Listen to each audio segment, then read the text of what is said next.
Okay, I told you yesterday that Donald Trump met for the first time with congressional lawmakers, used it as an opportunity to again parrot this widely debunked, bogus, fake notion that 3 to 5 million undocumented immigrants voted for Hillary Clinton, and that only because of that did Donald Trump lose the popular vote on paper.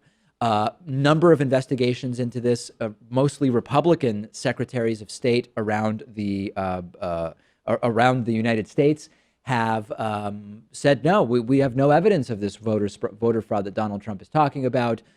There never has been significant voter fraud in the way that Donald Trump talks about. A notable case actually was of a Republican getting caught, as Pat mentioned yesterday, a Republican who was trying to prove some kind of point by voting twice. She actually got caught and she was arrested for it.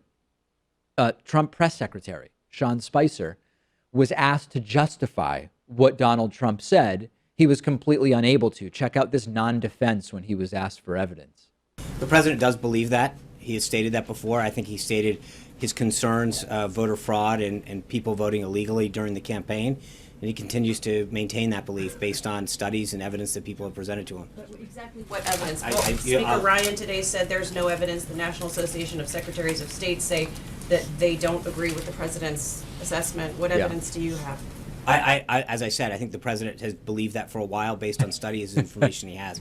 Based on studies and evidence that Trump has, which I won't name, this is what he's believed. So Sean Spicer doubled down on the comment, and then now Trump is tripling down on the comment, calling for a major investigation. Here's two tweets Trump sent in the recent hours back to back. Quote, I will be asking for a major investigation into voter fraud, including those registered to vote in 2 states, those who are illegal, and even those registered to vote who are dead, and many for a long time, depending on results. We will strengthen up voting procedures. Strengthen up voting procedures. I'm going to talk about that in a second.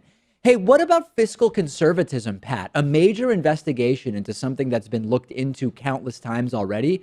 It doesn't sound cheap. And I thought this was the party of fiscal responsibility. Well, it's also just funny how Trump and his surrogates have been going around the past couple months claiming they won the election in this big landslide and that they have this big mandate. But now he's questioning the legitimacy of his own election. I mean, which one is it, Donald? Yeah, I'm going to get to that because that's fascinating. And we know exactly what will happen with this investigation. They'll find a few random sporadic cases of so-called voter fraud, some recently dead people who are still on the voter rolls, some college students who were registered to vote both in the state they grew up in and in the state where they're going to college, even though they only actually voted one time. And then they will use these completely sporadic and insignificant instances of, quote, voter fraud to increase voter ID rules, make it even harder for people to vote. Trump will claim to be vindicated. That's what's going to happen. And look at what Republicans have been able to pass in terms of voter ID without a presidentially demanded investigation into voter fraud.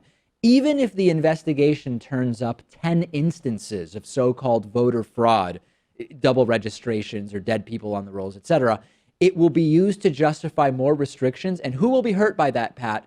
Progressives. And you got to love how Sean Spicer's not providing any evidence whatsoever. One of the biggest pieces of evidence we do have on this topic comes from the Brennan Center of Justice, and they found that from 2000 to 2014, there were 31 instances of voter fraud out of a billion votes cast. Yeah, 31 over a 12-year period. And think about the Trump back and forth. This is where it just gets great.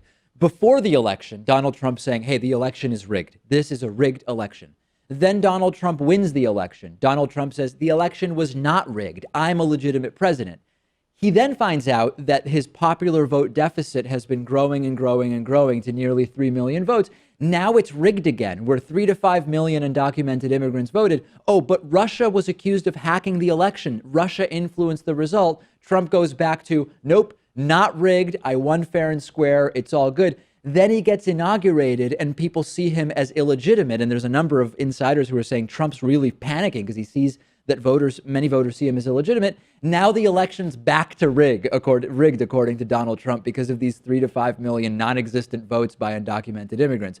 What do you do if you're another Republican? You control the White House, House, and Senate, and the president is talking about widely debunked voter fraud conspiracy theories. It's important to remember the information warfare, which is effectively what all of this this alternative fact stuff is from the Trump administration, it's not necessarily about creating an alternate truth that they want everybody to believe.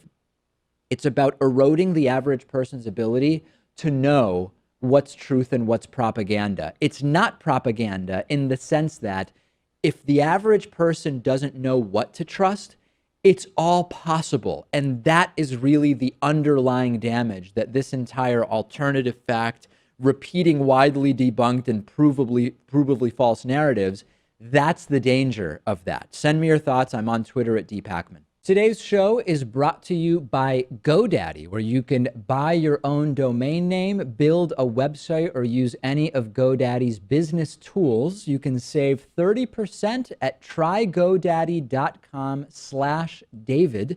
GoDaddy has actually been the official host of the David Pakman Show website for many, many, many years. The 24/7 customer support has been a very good thing for us. I've called them at really odd times when we've had website issues, and they are always available.